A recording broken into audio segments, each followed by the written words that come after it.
วันที่23ตุลาที่ผ่านมานี้อยู่ที่หอประชุมใหญ่เปิดหนึ่งกองบัญชาการปกสแขวงบุรีคำไซได้จัดกองประชุมเผยแพร่ผลสำเร็จการดำเนินกองประชุมใหญ่ผู้แทนครั้งที่6องค์คณะภาคกระทรวงอยู่ปกสโดยการเป็นประธานของสหายพลเจตวาสีสมไซแก้วบุญพันธ์คณะประจำภาคกระทรวงป้องกันความสงบหัวหน้ากรม504มีสหายพันเอกคำแพงนำภาวันรองเลขาคณะภาครองหัวหน้ากองบัญชาการปกสแขวงบุรีคำไซ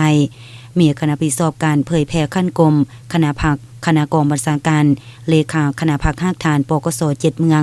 คณะภาคภาคฐานบรรดาคณะห้องกองพันป้องกันเคลื่อนที่ขายคุ้มขังดัดสร้างโรงเรียนปกสสันตนเลข4พร้อมด้วยองค์การจัดตั้งสาวนมแม่หญิงเข้าร่วมกองประชุมใหญ่ผู้แทนครั้งที่6องค์คณะภาคกระทรวงป้องกันความสงบที่ได้ไขขึ้นในวันที่5-6 สิงหาคมที่ผ่านมาภายใต้การเป็นประธานของสหายพลเอกวิไล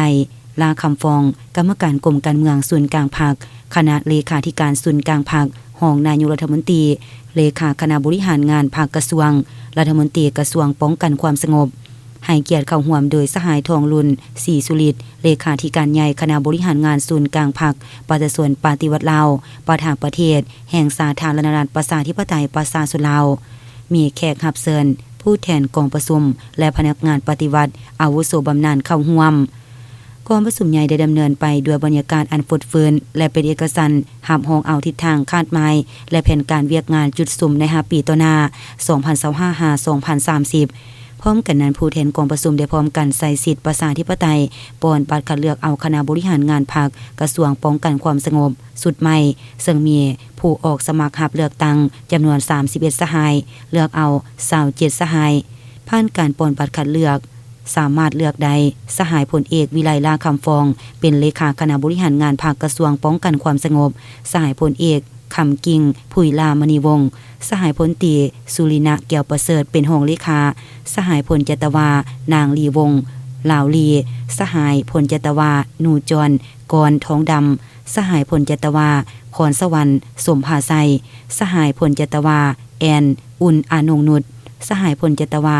กองสวัสดิ์บุญเลี้ยงสหายพลเจตวาสีสมไซแก้วบุญพันธ์เป็นคณะประจำภาคและอีก18สหายเป็นคณะบริหารงานภาคกระทรวงป้องกันความสงบสุดใหม่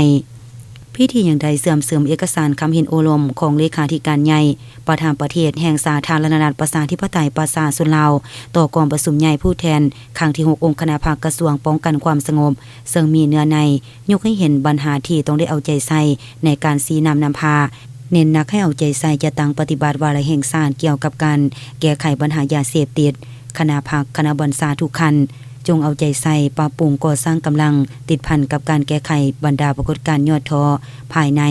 สร้างให้กำลังมีความหนักแน่นเข้มแข็งทางด้านการจะตั้งมีระเบียบวินัยเข้มงวดและต้องสืบต่อตั้งหน้าฝึกฝนหล่อหลอมตนเอง